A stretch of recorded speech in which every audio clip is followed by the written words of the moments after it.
नमस्कार दोस्तों, कैसे हैं आप सभी।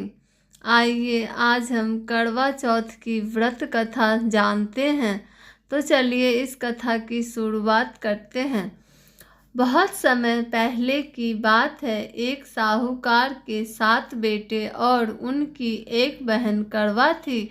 सभी सातों भाई अपनी बहन से बहुत प्यार करते थे, यहाँ तक कि वे पहले उसे खाना खिलाते और बाद में स्वयं खाते थे। एक बार उनकी बहन ससुराल से मायके आई हुई थी।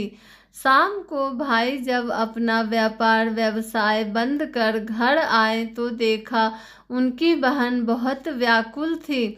सभी भाई खाना खाने बैठे और अपनी बहन से भी खाने का आग्रह करने लगे, लेकिन बहन ने बताया कि उसका आज करवा चौथ का निर्जल व्रत है और वह खाना सिर्फ चंद्रमा को देखकर उसे अर्घ्य देकर ही खा सकती है।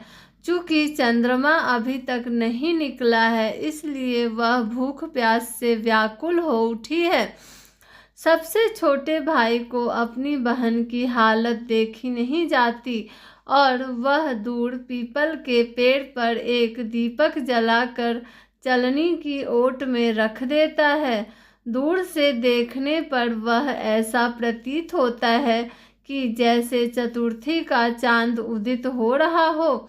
इसके बाद भाई अपनी बहन को बताता है कि चांद निकल आया है, तुम उसे अर्घ्य देकर भोजन कर सकती हो। बहन खुशी के मारे सीढ़ियों पर चढ़कर चांद को देखती है, उसे अर्घ्य देकर खाना खाने बैठ जाती है।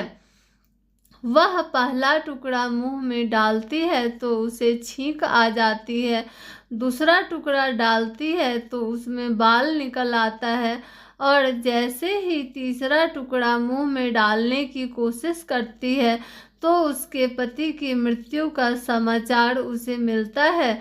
वह बौखला जाती है।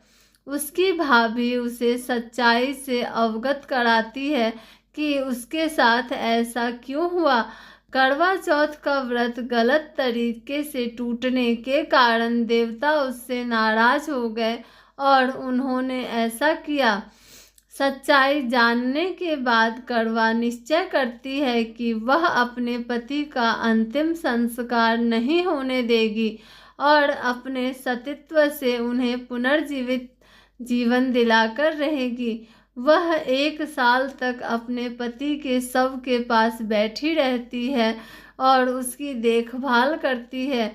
उसके ऊपर उगने वाली सुई नुमा घास को वह एकत्रित करती जाती है। 1 साल बाद फिर करवा चौथ का दिन आता है।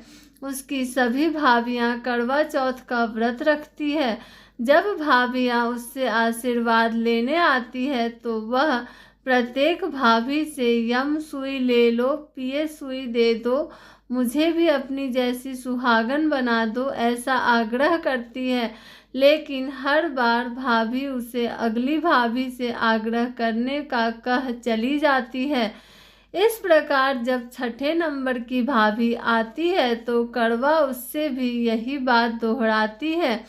यह भाभी उसे बताती है कि चूँकि सबसे छोटे भाई की वजह से उसका व्रत टूटा था, अतः उसकी पत्नी में ही शक्ति है कि वह तुम्हारे पति को दोबारा जीवित कर सकती है।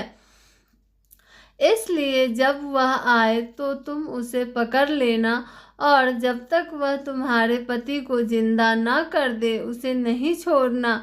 ऐसा कहकर वह चली जाती है। सबसे अंत में छोटी भाभी आती है। करवा उनसे भी सुहागन बनने का आग्रह करती है, लेकिन वह टाल मटोल करने लगी। इसे देख करवा उन्हें जोर से पकड़ लेती है और अपने सुहाग को जिंदा करने के लिए कहती है। भाभी उसे छुड़ाने के लिए नोचती है, खसोटती है, लेकिन करवा नहीं छोड़ती है। अंत में उसकी तपस्या को देख भाभी पसीज जाती है और अपनी छोटी उंगली को चीरकर उसमें से अमृत उसके पति के मुंह में डाल देती है। कड़वा का पति तुरंत श्री गणेश कहता हुआ उठ बैठता है। इस प्रकार प्रभु की कृपा से उसकी छोटी भाभी के माध्यम से कड़वा को अपना सुहाग वापस मिल जाता है। श्री गणेश, माँ गौरी, जिस प्रकार कड़वा को चिर सुहाग का वरदान आपसे मिला है, वैसा ही सब सुहागनों को मिले। जय हो करवा चौथ माता की। Thanks for watching. Like, share and subscribe.